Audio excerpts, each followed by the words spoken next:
রমজান মাসের শুরুতে নতুন করে আবার রমজানের চাঁদ উঠাইয়া আল্লাহ আবার ডাক দিছে, ইয়া আইয়ুহাল্লাযীনা আমানু, হে ঈমানদার, আমি তোমার রব বলছি, আমি তোমার আল্লাহ বলছি, বান্দা 11 মাস তোমারে ডাকছিলাম গুনাহ ছেড়ে দিতে, নেকি অর্জন করতে, আদেশ পালন করতে চেয়েছিলাম তোমার জন্য তাকওয়া। আচ্ছা বান্দা, ঠিক আছে, শয়তানের প্ররোচনায়, নফসের ধোকায়, দুনিয়াবি হাজারো ব্যর্থতায় তুমি পারো নাই,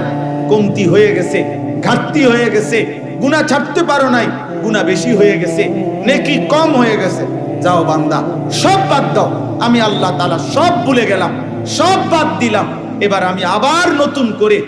আমি আল্লাহ তোমাকে সুযোগ দিতে চাই। একটি মাস, আইয়ামাম মা'দুদাত, একেবারে গুনাহ গুনাহ। কোরআন শরীফের আয়াত, আল্লাহ বলছে আইয়ামাম মা'দুদাত, একেবারে গয়না গয়না, গুইনা গুইনা তোমারে 30 দিন, 31 দিন লাগবে না, 32 দিন লাগবে না। সাফ কথা বান্দা, কথা কথাই